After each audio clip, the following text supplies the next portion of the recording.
وكل ضلالة في النار. Ikhwani fi din, a'azzakumullah. Bapak-bapak dan ibu-ibu yang dimuliakan Allah Subhanahu wa taala. Alhamdulillah, kita bersyukur kepada Allah Subhanahu wa taala karena di malam ini kita dipertemukan oleh Allah Subhanahu wa taala di tempat yang mulia dan di majlis yang mulia. Kita dipertemukan di masjid dan kita dipertemukan di majlisul ilm. Ikhwani fi din, azakumullah. Rasulullah sallallahu alaihi wasallam dalam sebuah hadis mengatakan, majtama'a qaumun fi baitin min buyutillah yatluna kitab Allah wa yatadarasunahu fima bainahum إلا نزلت عليهم السكينة وغشيتهم الرحمة وحفتهم الملائكة وذكرهم الله في من عنده. Yang artinya adalah tidaklah suatu kaum berkumpul di salah satu rumah Allah seperti yang kita lakukan sekarang ini. Kita sedang berkumpul di salah satu rumah Allah. Yatluna kitab Allah. Mereka membaca kitab Allah, membaca Al-Quran, membaca ayat-ayat Allah. Wa yatadarasunahu fima bainahum. Dan mereka mempelajarinya di antara mereka. Mereka melakukan mudzakarah, pengajian seperti yang kita lakukan sekarang ini. Wa yatadarasunahu bainahum illa nazalat alaihimus sakinah.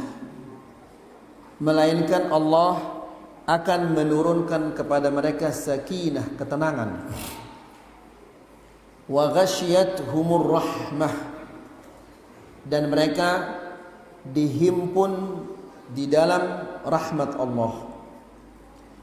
Wa haffathumul malaikah. Dan mereka dijaga oleh malaikat, dikelilingi oleh malaikat seraya atau sambil menjaga mereka. Wa dzakarahumullahu fi man indah. Dan Allah Subhanahu wa taala menyebut mereka di sisi malaikat-malaikat yang mulia. Maksudnya adalah Allah Subhanahu wa taala menyebutkan si fulan hadir di majlisul ilm, si fulan hadir, si fulan, si fulan, si fulan.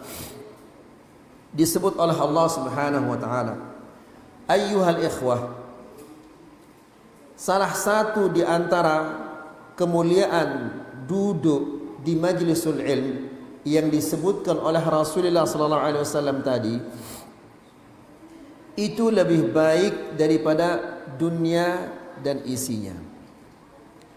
Jika kita membandingkan seorang pengusaha yang akan mendapatkan keuntungan dari usahanya itu 1 juta, 10 juta atau 100, 200 juta dengan seseorang yang mendapatkan pahala 1 jam duduk di majlisul ilm, mana lebih bagus itu? Ya, pahala 1 jam duduk di majlisul ilm itu lebih bagus daripada bekerja dari pagi sampai sore untuk mendapatkan 1 juta, 10 juta, 100 juta. Kenapa demikian ayyuhal ikhwah? Keuntungan yang kita dapat ini 100, 200 juta, satu saat itu akan habis untuk beli baju, untuk makan, untuk memperbaiki rumah dan seterusnya. Adapun pahala duduknya kita 1 jam, ini akan terus menerus menyertai kita, tidak akan pernah hilang dan tidak akan pernah habis bahkan ini akan ditambahkan terus-menerus oleh Allah Subhanahu wa taala. Keuntungan kita yang ratusan juta itu tidak akan berguna bagi kita apabila ketika kita meninggal dunia. Tidak ada gunanya. Karena sebagaimana kita mengetahui bahwa apabila seseorang meninggal dunia, maka jenazahnya itu diikuti oleh berapa? 3 apa 4? Yang benar berapa ini? 4 apa 3? Enggak ada yang mengatakan 2. Baik. Yang pertama diikuti oleh apa? Keluarganya, hartanya, amalnya. Yang akan kembali 2. Siapa yang kembali? Keluarga, harta yang tinggal bersamanya di kubur adalah amalnya. Jadi pahala 1 jam duduk di majlisul ilm itu akan menemani kita di dunia, di kubur, dan ketika kita keluar dari kubur. Kemudian ini yang akan berguna bagi kita nanti ketika dihisab oleh Allah, ketika ditimbang oleh Allah, ketika kita berjalan di sirat. Yang berguna itu adalah duduk kita 1 jam ini. Adapun usaha kita yang menghasilkan 100, 200, 1, 2 M, itu semuanya akan habis dan akan dinikmati oleh orang lain. Maka maksudnya ya ikhwah, ini adalah dorongan bagi kita agar kita senantiasa menuntut ilmu. Dan ikhwani fiddin azakumullah, di hadis yang lain dijelaskan bahwa orang yang duduk di majlisul ilm didoakan oleh para malaikat.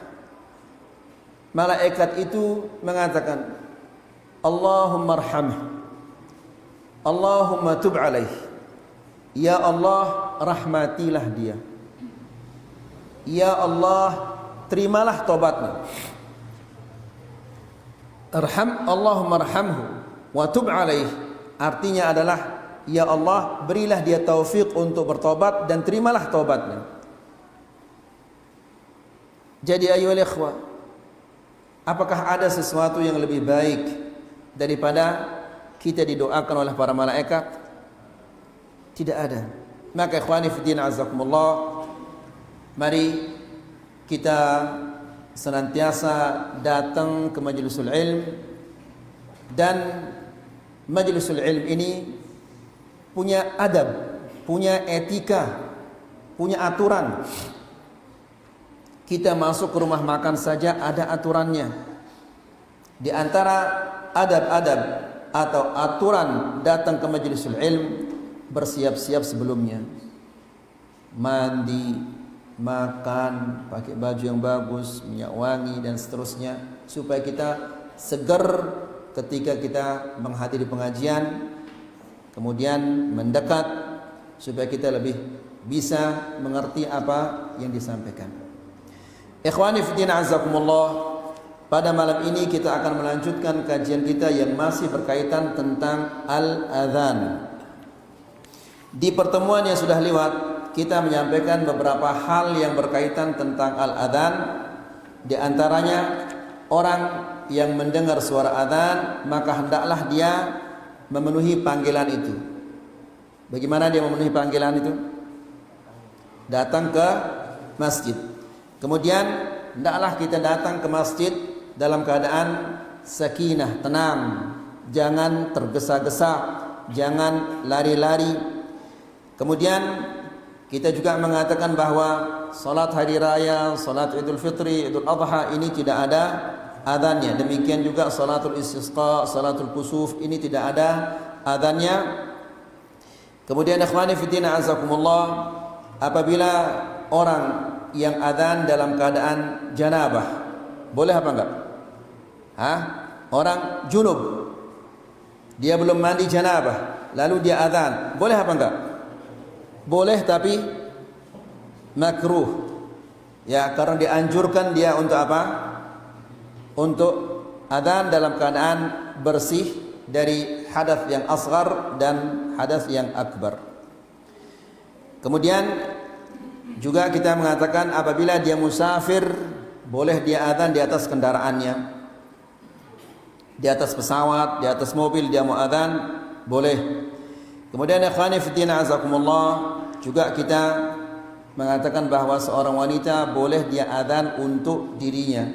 Misalnya dia salat di rumah, kemudian dia mau adzan, boleh dia adzan untuk dirinya atau untuk beberapa orang temannya. Itu yang terakhir kita sampaikan di kajian yang sudah lewat. Kita lanjutkan sekarang yang ke-34. Yang ke-34, yujibu muadzinan tsaniyan wa aktsar. Boleh dia menjawab adzan yang kedua, ketiga apabila di tempatnya itu ada sekian banyak masjid yang adzan. Ya, dia masjidnya ini adzan, masjid di sebelah juga adzan. Boleh dia menjawabnya. Masjid yang ketiga juga boleh, karena hadis itu adalah umum. Barang siapa yang mendengarkan adzan, maka hendaklah dia mengucapkan apa yang diucapkan oleh apa? Muadzin. Wa yustahabbu dzalik, dan hal itu dianjurkan. Kenapa? Kama kana al-muadzinani ala ahdi Nabi sallallahu alaihi wasallam. Sebagaimana di zaman Nabi sallallahu alaihi wasallam ada dua muadzin.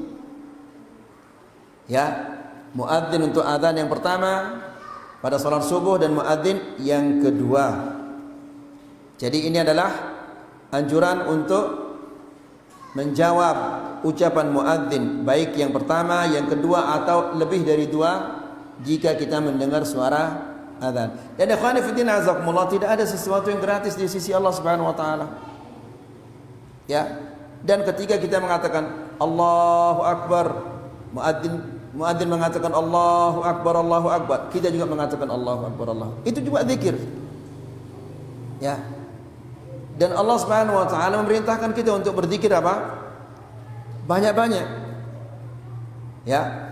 Kemudian man ra'al muadzina 'ala al-manarah wa kana ba'idan bihaitsu la yasma'u. Barang siapa yang melihat muadzin, tukang adzan di manarah, di menara. Karena dulu kita katakan tidak ada loudspeaker. Jadi mereka naik ke tempat yang tinggi. Maka dari tempat tinggi itu dia adzan. Apabila kita melihat orang itu dia melakukan demikian, kemudian dia angkat suaranya, berarti kita tahu bahwa orang itu sedang adzan. Ya. Namun kita tidak mendengar suaranya. Maka dalam kondisi seperti ini, laisa alaihi an yaqula mithla ma yaqulu al-muadzin. Maka di sini dia tidak perlu mengucapkan apa yang diucapkan oleh sang muadzin. Kenapa? Karena dia tidak mendengar. Kita kapan disyariatkan untuk mengucapkan apa yang diucapkan oleh muadzin? Apabila kita mendengar dia mengatakan Allahu akbar, Allahu akbar. Nah, di sini kita disyariatkan untuk mengucapkan apa yang diucapkan. Ada orang bersin, sama ini. Ada orang bersin, setelah dia bersin, dia mengucapkan alhamdulillah, tapi kita tidak mendengar suaranya. Ya. Dia mengucapkan alhamdulillah, tapi kita tidak mendengar suaranya. Taib. Apakah kita disyariatkan untuk mengatakan yarhamukallah? Tidak. Kapan kita disyariatkan mengatakan yarhamukallah? Apabila kita mendengar. Karena Nabi sallallahu alaihi wasallam mengatakan fa idza atisa fahamidallah fashammithu. Apabila dia bersin kemudian dia mengatakan alhamdulillah, maka katakanlah yarhamukallah. Kemudian yang ke-36. Tadi yang ke-35 yang melihat di menara. Yang ke-36 yajuzu lil khatib ijabat al muadzin 'ala al mimbar. Boleh bagi seorang khatib untuk menjawab sang muadzin meskipun dia berada di atas mimbar, meskipun dia duduk di atas mimbar. Li fi'li Muawiyah radhiyallahu taala anhu, sebagaimana yang dilakukan oleh Muawiyah bin Abi Sufyan. Ya, ketika dia duduk di atas mimbar lalu muadzinnya azan, dia menjawab, mengucapkan apa yang diucapkan oleh muadzinnya. Kama yajuzu lahu tarkul ijabah, dan juga jika dia tidak mengucapkan apa yang diucapkan oleh muadzin, boleh. Ada contohnya? Ada. Siapa itu? Yaitu Umar ibn al-Khattab radhiyallahu taala anhu. Ya, Umar ibn al-Khattab radhiyallahu taala anhu ketika dia duduk di atas mimbar, kemudian muadzinnya azan, dia tidak menjawab muadzinnya. Muawiyah bin Abi Sufyan ketika dia duduk di atas mimbar, kemudian muadzinnya azan, dia jawab muadzin. Jadi yang mau menjawab silahkan, ada contohnya. Yang tidak menjawab juga silahkan, ada contohnya. Namun tentunya yang lebih baik yang mana? Yang menjawab, karena itu adalah zikir. Ya. Kemudian yang ke-37,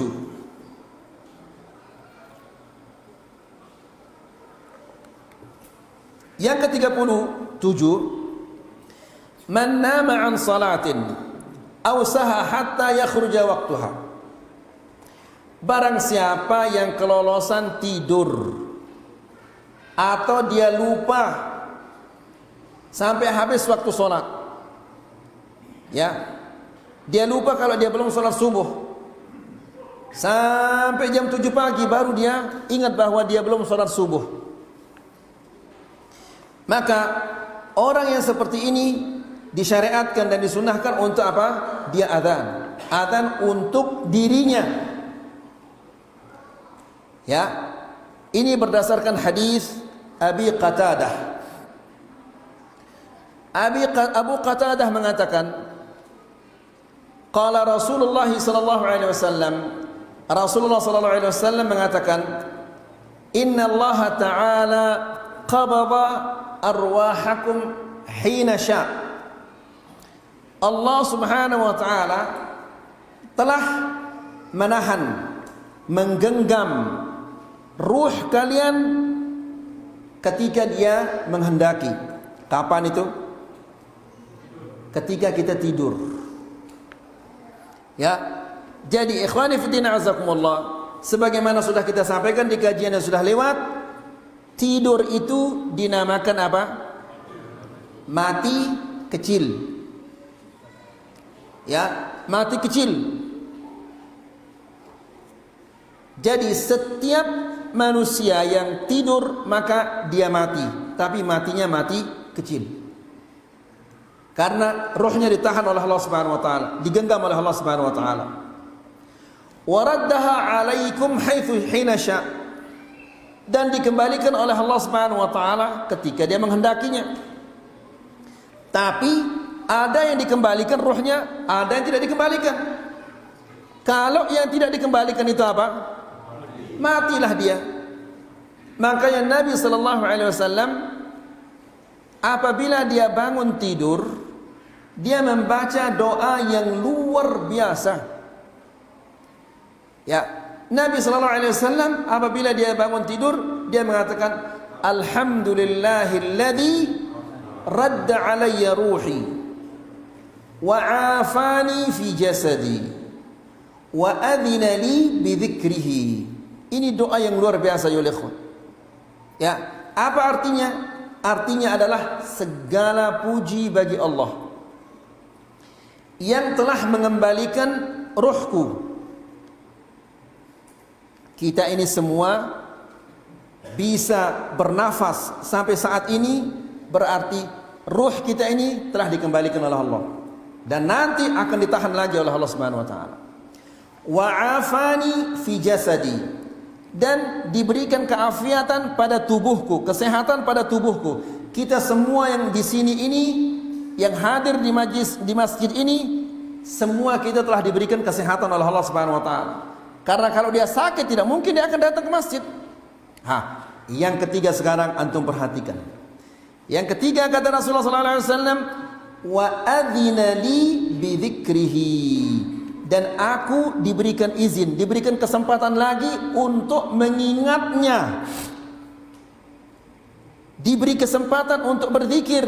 Tapi subhanallah, Allah mengembalikan ruh kita, Allah mengembalikan kesehatan, memberikan kita kesehatan. Zikir itu mana?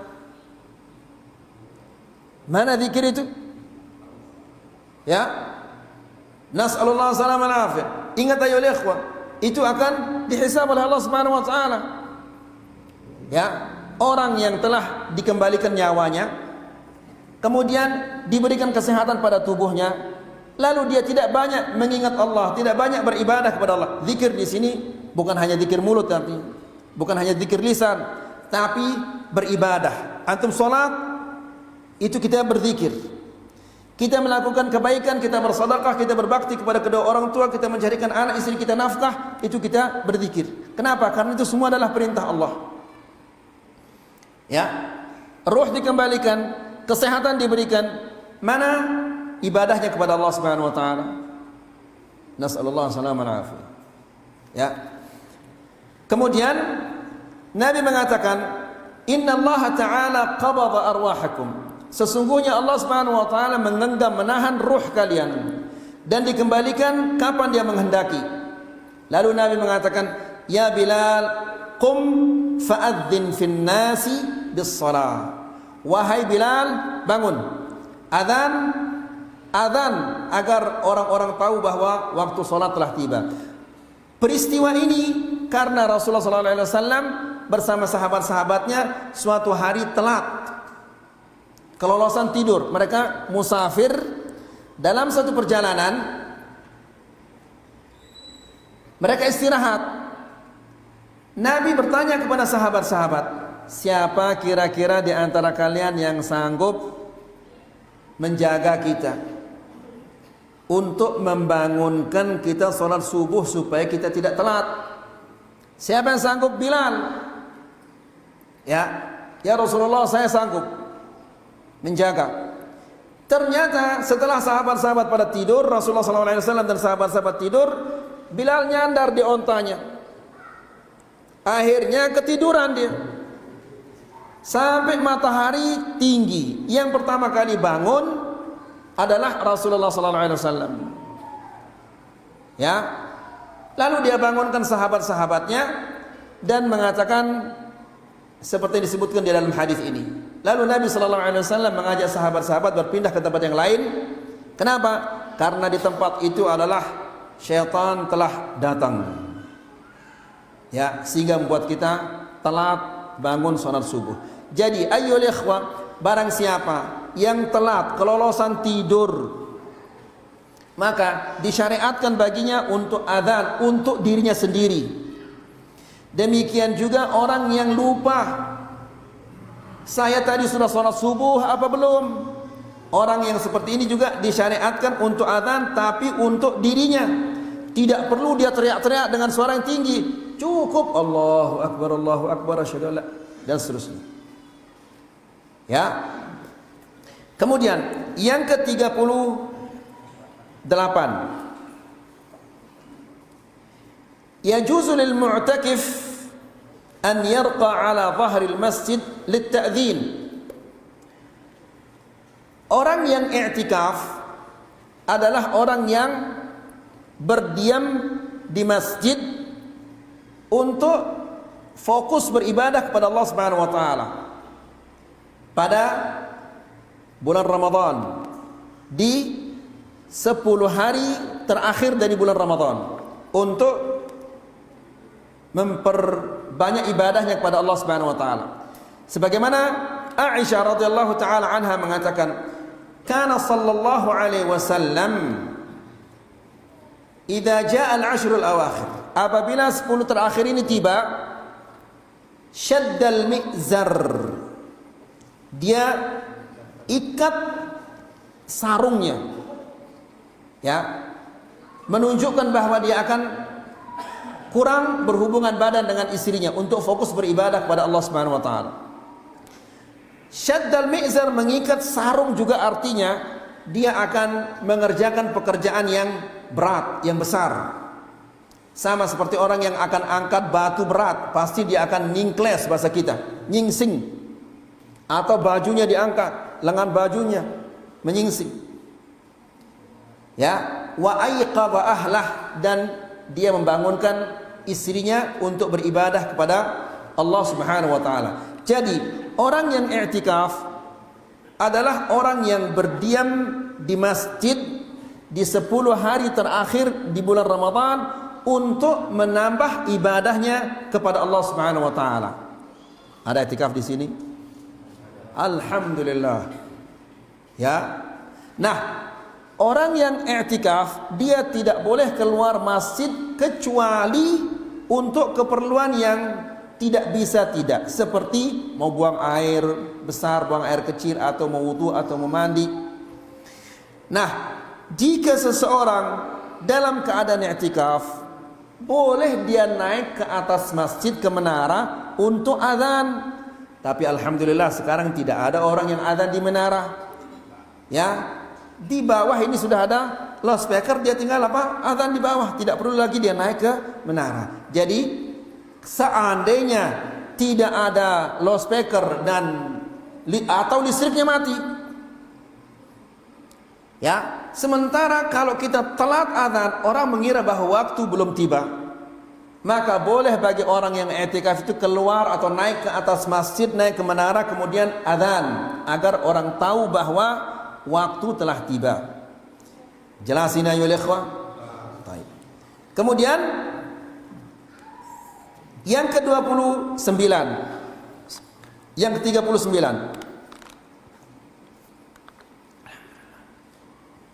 la yujibul muadzin nafsahu, yang adzan dia tidak perlu menjawab dirinya.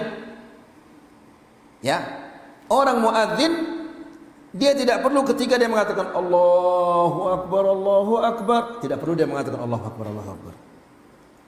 Berarti kalau dia mengatakan Allahu Akbar, Allahu Akbar, berarti dia membalas, dia menjawab dirinya. Dia yang memanggil kok dia menjawab. Ya, jadi orang yang adzan dia tidak perlu menjawab adzan itu untuk dirinya sendiri. Yang ke-40, yajuzu lil muadzin an yusmi'a an-nasa at-takbira idza da'at ad-daruratu ila dhalik.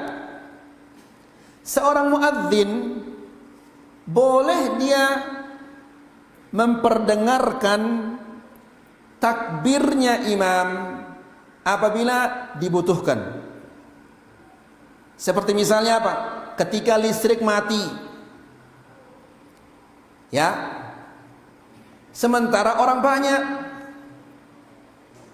maka ini butuh seseorang untuk mengangkat suaranya agar orang-orang yang di saf yang belakang itu mengetahui apa yang dikerjakan oleh imam. Apakah dia sedang qiyam, atau dia sedang ruku, atau dia sedang sujud. Kalau mati listrik, apalagi waktu salat isya, masjidnya besar, orang yang di belakang tidak akan mengetahui imamnya sedang ruku atau sedang sujud. Ya, maka di sini dibolehkan bagi muadzin untuk mengangkat suaranya, menyampaikan apa yang diucapkan oleh imamnya. Ya, aw yad'ufu sautul imami li maradin wa nahwi, atau tiba-tiba secara mendadak di tengah-tengah salat imamnya sakit tenggorokannya sehingga dia tidak bisa mengangkat suaranya, maka di sini muadzin itu dibolehkan, disyariatkan untuk apa? Mengangkat suaranya agar orang-orang lain mengetahui apa yang dikerjakan oleh imam. Ini berdasarkan hadis Aisyah radhiyallahu taala anha. Dia mengatakan, "Lamma marida an-nabiy sallallahu alaihi wasallam maraduhu alladhi mata fihi, ketika Nabi sallallahu alaihi wasallam sakitnya yang terakhir, kemudian meninggal dunia, ya, ayyuhal ikhwah, Nabi sallallahu alaihi wasallam sebelum menghembuskan nafasnya terakhir, Nabi sallallahu alaihi wasallam sempat mengatakan, la'natullahi 'alal yahudi wan nasara ittakhadhu qubur anbiya'ihim masajid. Ya, semoga Allah melaknati orang Yahudi dan orang-orang Nasara. Kenapa? Karena mereka menjadikan kubur-kubur nabi mereka sebagai masjid. Menjadikan kubur sebagai masjid artinya beribadah di kubur meskipun tidak ada bangunan fisik seperti ini. Atau membangun masjid di atas kuburan seperti ini, atau menguburkan orang di dalam masjid. Ya, apabila salah satu di antara tiga ini kita lakukan, maka kita akan mendapatkan laknat Allah Subhanahu wa taala, sebagaimana Allah telah melaknat siapa? Orang Yahudi dan orang Nasara. Ya. Dan ikhwani fi din azakumullah, Aisyah radhiyallahu taala anha mengatakan bahwa Rasulullah sallallahu alaihi wasallam itu meninggal dunia baina sahari wa nahari, antara dada dan leherku. Jadi di pelukannya Aisyah radhiyallahu taala anha meninggal dunia. Ini menunjukkan bahwa Aisyah radhiyallahu taala anha adalah wanita yang mulia. Karena Allah Subhanahu wa taala tidak mungkin akan mewafatkan nabinya di pelukan orang yang fasik.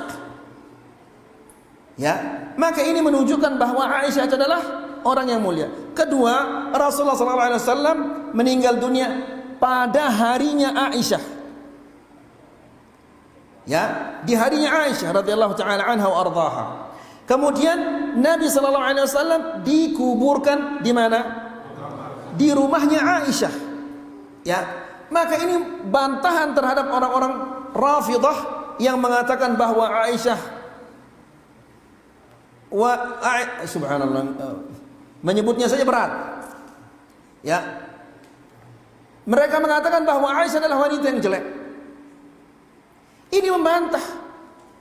Ya, dan ini semua mengetahui, ya, bahwa Rasulullah SAW meninggal dunia di pelukannya Aisyah, kemudian meninggal di harinya Aisyah, kemudian meninggal dikuburkan di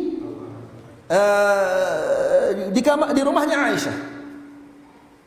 Ya, siapa yang berani mengatakan bahwa Aisyah itu tidak baik sekarang?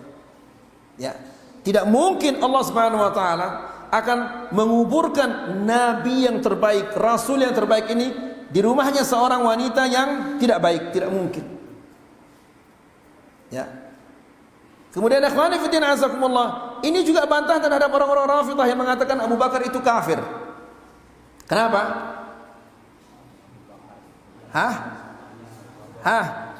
Karena Abu Bakar berdampingan kuburannya bersamaan dengan Rasulullah SAW. Kalau dia kafir, masa dia dikuburkan di situ? Kemudian juga bantahan terhadap orang-orang Rafidah yang mengatakan Umar kafir. Orang Rafidah, semoga Allah menggunting lidah mereka. Ya, mereka mengatakan Umar kafir.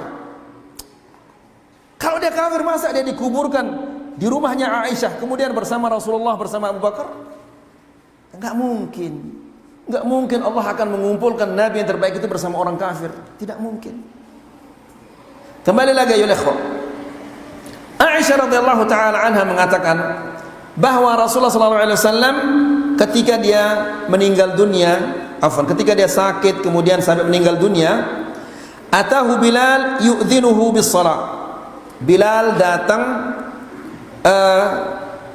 memberitahu Rasulullah SAW bahwa waktu salat telah tiba. Ya, ikhwani fi din azakumullah, pernah kita sampaikan ketika Rasulullah SAW sakit, dia adzan, lalu Nabi SAW berwudu. Setelah dia berwudu, pingsan, kemudian sadar. Yang pertama kali ditanya apa? Salat. Dia mengatakan asallan nas, Ya Aisyah, apakah orang-orang sudah sholat? Sholat pertama kali ditanya begitu dia sadar. Aisyah mengatakan, la, innahum yantadhirunak. Oh tidak ya Rasulullah, mereka sedang menunggumu. Kalau gitu ambilkan saya air untuk saya berwudu. Maka berwudulah lagi Nabi Rasulullah SAW. Selesai berwudu pingsan lagi, karena dia sakit parah, sakitnya Rasulullah SAW. Begitu sadar, pertama kali ditanya adalah apa? Salat. Ya. Lagi-lagi Nabi mengatakan as-sallan nas. Apakah orang-orang sudah salat? Aisyah mengatakan la, innahum yantafirunak. Belum ya Rasulullah, mereka sedang menunggumu. Kalau gitu ambilkan saya air lagi. Ini menunjukkan bahwa pingsan itu membatalkan wudu. Lalu diambilkan air yang ketiga kalinya. Nabi SAW berwudu, pingsan lagi. Sadar, salat yang pertama kali ditanya. Pelajaran yang paling penting ayyuhal ikhwah dari peristiwa ini, bahwa salat itu adalah merupakan sesuatu yang memiliki kedudukan yang sangat-sangat besar dalam hatinya Rasulullah SAW. Ya, sehingga pertama kali begitu dia sadar, yang ditanya adalah salat. Namun subhanallah, sesuatu yang dicintai oleh Rasulullah SAW itu justru kita abaikan. Ya, tidak kita perhatikan. Ya, yang dari dulu, dari dia kecil sampai dia muda, sampai dia tua, sampai dia meninggal dunia, belum faham arti wajhatu wajhi lilladzi fataras samawat, namun tidak ada usaha untuk memahaminya. Dari dia kecil sampai dia muda, sampai dia tua, belum tahu arti at-tahiyatu lillah, namun tidak mau berusaha untuk mengetahui artinya. La ilaha illallah. Ayyuhal ikhwah, apakah pantas kita menjadi umat Muhammad sallallahu alaihi wasallam kalau sesuatu yang dicintai oleh Nabi Muhammad sallallahu alaihi wasallam kita tidak perhatikan? Ya. Kalau memang benar-benar cinta kepada Rasulullah sallallahu alaihi wasallam, cinta kepada sunnah Rasulullah sallallahu alaihi wasallam, maka cintailah apa yang dicintai oleh Rasulullah sallallahu alaihi wasallam. Apa yang dicintai oleh Rasulullah? Salat. Kembali lagi ya ikhwan. Datang Bilal untuk memberitahu Rasulullah sallallahu alaihi wasallam bahwa salat telah tiba. Namun Nabi sallallahu alaihi wasallam setelah 3 kali dia pingsan, dia tidak mampu datang ke masjid, maka Nabi sallallahu alaihi wasallam mengatakan, "Muru Aba Bakrin falyusalli." Suruh Abu Bakar untuk salat, menjadi imam. Lihat ayo ikhwah, Nabi sallallahu alaihi wasallam 3 kali dia pingsan. Ya, setelah dia meyakini bahwa dia tidak bisa datang ke masjid untuk salat berjamaah, dia suruh orang lain. Kita batuk-batuk sedikit, malas ke masjid. Ada angin sedikit, malas ke masjid. Ya, nasallallahu alaihi wasallam. Ya, jadi Nabi sallallahu alaihi wasallam ketika dia sudah memang benar-benar tidak bisa lagi untuk datang ke masjid, baru dia tidak datang. Kemudian akhwani fiddina azzakumullah, setelah Nabi tidak mampu untuk datang ke masjid, Nabi sallallahu alaihi wasallam memerintahkan Abu Bakar untuk menjadi imam. Kalau ada orang bertanya sama antum sekarang, kira-kira sesuatu yang pelajaran yang sangat penting dalam hal ini, apa yang bisa antum ambil kira-kira? Pelajaran yang antum bisa ambil dari perintah Rasulullah SAW untuk menyuruh Abu Bakar menjadi imam, itu apa kira-kira? Hah?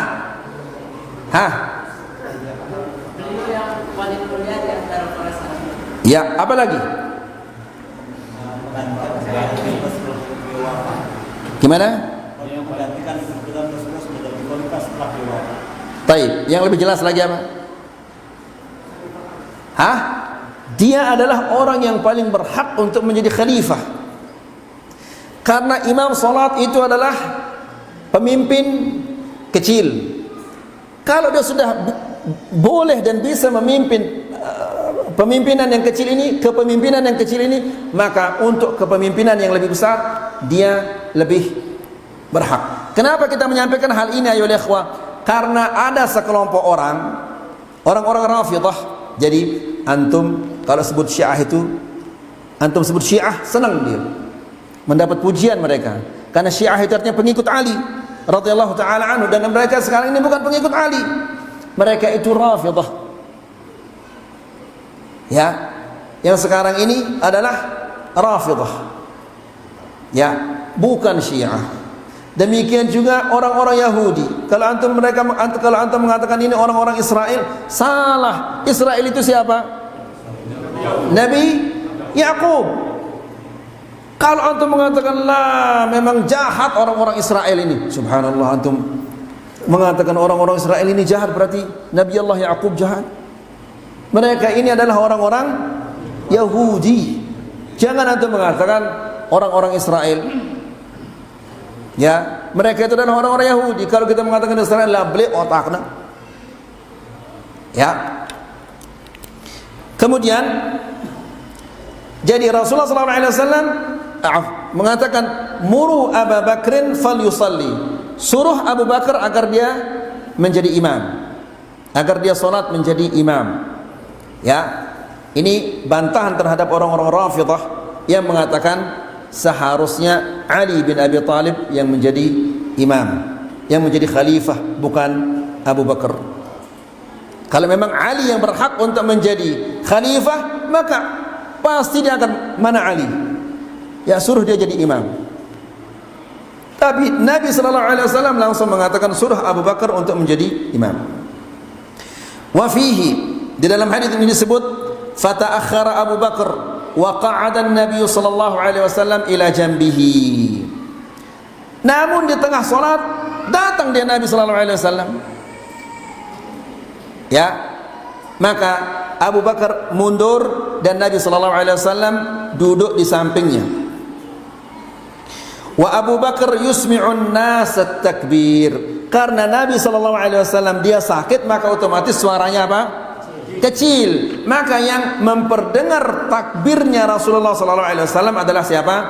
Abu Bakar. Ini menunjukkan bahwa muadzin itu meskipun tugasnya adalah adzan, apabila mati listrik atau imamnya di tengah salat tiba-tiba sakit, boleh dia memperdengarkan takbirnya imam kepada para makmum agar mereka tidak salah dalam salat mereka. Jelas ayuh ikhwah? Qala al-Hafidh, qala Ibn Taimiyah, Syekhul Islam Ibn Taimiyah rahimahullahu taala mengatakan, wa qad ittafaqa al-ulama'u ala annahu la yustahabbu at-tabligha wara' al-imam.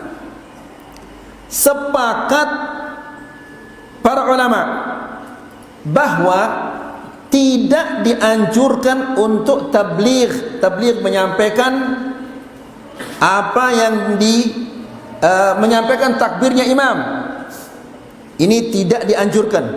Ketika imam mengatakan Allahu Akbar, Allahu Akbar, ini tidak dianjurkan. Sepakat para ulama mengatakan demikian. Bal yukrah, bahkan hal itu dimakruhkan, tidak disukai.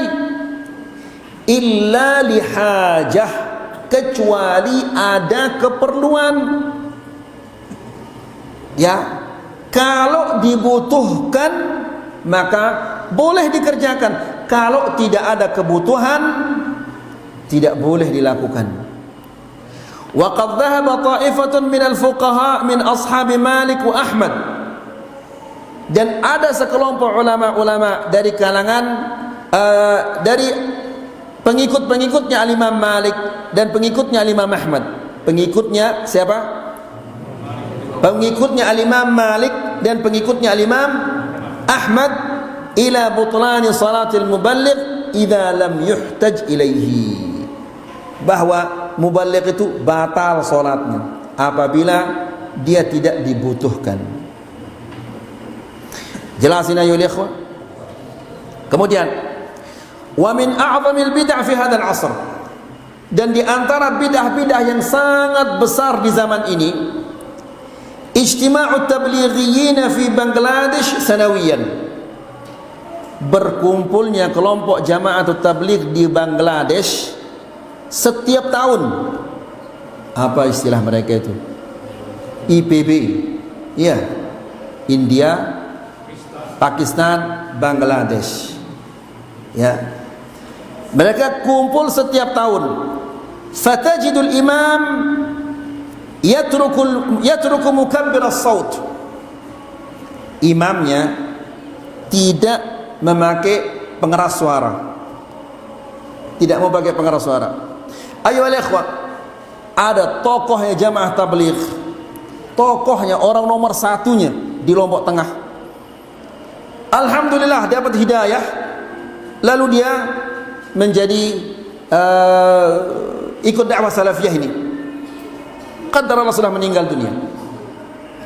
Ya. Dia bercerita, dia mengatakan, subhanallah Ustaz, katanya, di Bangladesh itu bagaimana saya tidak percaya sama jamaah tabligh ini. Yang sholat berjamaah itu Ustaz, katanya hampir 1 kilo. Banyaknya orang berjamaah itu. Di setiap sekian saf, ya, di saf-saf itu ada muballigh. Ya. Ini yang membuatnya apa? Terkagum-kagum terhadap jamaah tabligh. Padahal perhatikan sekarang ayo ikhwah, apa kata Syekh di sini? Ya. Fatajidul imam yatruku mukabbir as-saut. Imamnya tidak mau memakai pengeras suara. Wa yaqumu bit-tabligh 'adadun kabirun min khalfihi. Maka muballighnya di belakangnya itu banyak sekali.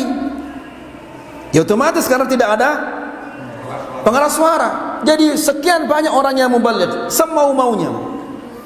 Ya. Fataran nasa yatakhabbatuna fi shalah. Akhirnya kacau salatnya orang. Bagaimana tidak? Mubalighnya bukan satu.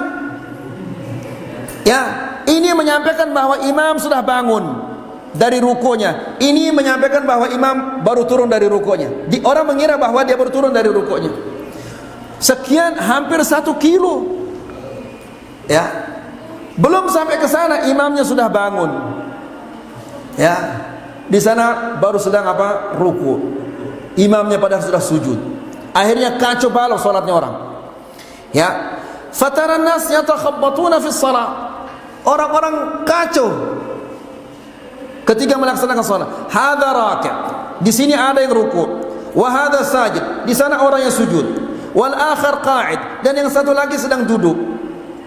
Nas'alullah salam wal afiyah. Ya, bisa jadi imamnya sudah salam, di sana belum selesai salamnya, belum selesai salatnya. Ya. Jadi ikhwan fillah azakumullah, demikianlah kalau kita tidak mengikuti sunnah Rasulullah sallallahu alaihi wasallam. Kemudian waqad sada hadha fi ijtima'ihim i'tiqadatin khatirah wa bid'an katsirah. Dan dalam perkumpulan mereka ini yang setiap tahun ini banyak sekali bid'ah-bid'ah yang mereka lakukan dan keyakinan-keyakinan yang sangat jauh dari Al-Qur'an dan sunnah. Ini yang ke-40. Yang ke-41. Ini sudah hampir ada. Yang ke-41, la yujibul muadzin an tariqir radi wal tilfaz. Tidak perlu dan tidak disyariatkan mendengar adzan melalui radio atau TV lalu menjawabnya. Jadi ini tidak perlu dijawab.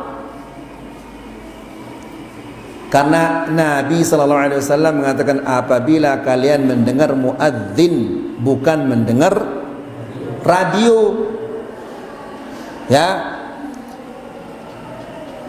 wa kadza syaritul musajjal, demikian juga kaset-kaset yang di setel, tidak perlu kita menjawabnya. Yang ke-42 yang terakhir, as-saim idza sami'a an-nida' ats-tsani lil fajr.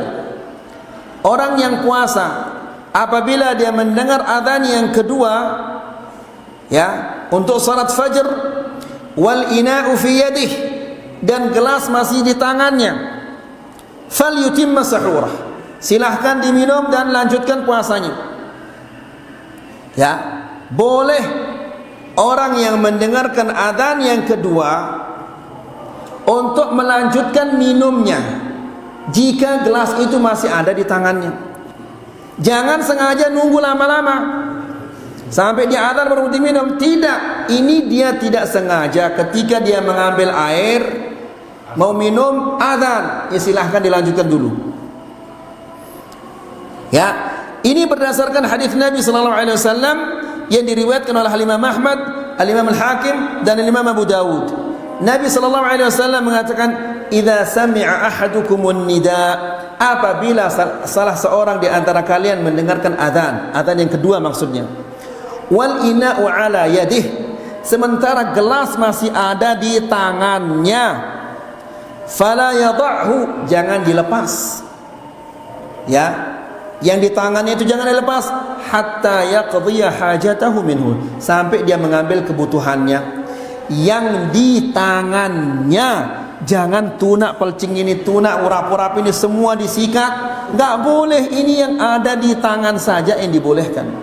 Yang diberikan keringanan adalah yang di tangannya itu. Jelas insyaallah. Semoga apa kita sampaikan ini bermanfaat, semoga bisa menambah keimanan kita dan ketakwaan kita kepada Allah Subhanahu wa taala. Wa sallallahu ala nabiyina Muhammad walhamdulillahi rabbil alamin.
Bismillah wassalatu wassalamu ala Rasulillah wa ala alihi wa sahbihi wa man walah wa ba'd.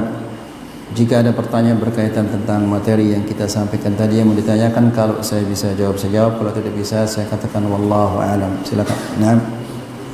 Kalau di sebagian masjid yang besar masih boleh memakai mubalik. Misalkan contohnya di Haramain Ustaz. Padahal sudah jelas suara imamnya. Bagaimana ini? Di Masjidil Haram, baik di Nabawi atau yang di Makkah, itu tidak ada sesuatu yang bisa dirubah melainkan atas perintah dari raja. Tidak ada yang bisa dilakukan. Dan para ulama sudah menjelaskan bahwa ini tidak ada perlunya. Namun tetap di sana itu tidak bisa mereka hanya menyampaikan fatwa, namun untuk melarang itu mereka tidak bisa. Jadi harus ada fatwa dari raja, tidak seperti sembarangan masjid. Ya. Jadi kalau ada orang yang bisa menyampaikan kepada raja, membuatnya mau merubah hal ini, itu alangkah bagusnya. Namun di sana tidak ada sesuatu yang bisa berubah kecuali atas perintah dari raja. Kemudian apa yang perubahan-perubahan terjadi di Masjidil Haram, baik di Makkah atau di Madinah, itu akan mempengaruhi seluruh dunia. Semua akan mempengaruhinya.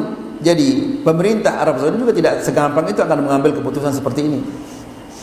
Ya, seperti contohnya misalnya banyak sekali orang-orang di seluruh dunia yang meminta agar kuburnya Rasulullah SAW dikeluarkan dari Masjid Nabawi itu. Tapi pemerintah Arab Saudi tidak menghiraukan hal itu, karena ini akan menimbul, kalau seandainya dikeluarkan, ini akan timbul kesyirikan yang luar biasa. Kuburan Baqi' meskipun dijaga, ada saja yang nyelonong-nyelonong. Ya, padahal mendekat saja di kuburan itu sudah diteriakkan kita dari jauh oleh tentara-tentara itu. Namun ada saja yang diam-diam ngambil batu satu dibawa pulang. Ya. Kan pernah itu diserang sama orang-orang Rafidhah dulu. Mereka masuk, kemudian batu-batunya itu diambil dibawa pulang. Nah, itu dikhawatirkan. Itu kuburan Baqi'. Lalu bagaimana kalau kuburan Rasulullah SAW dikeluarkan? Wallahu a'lam. Kemudian Makkah Madinah itu bukan dalil. Yang dalil itu adalah qala Allah qala Rasulullah. Wallahu a'lam. Ada lagi yang lain ya ikhwan?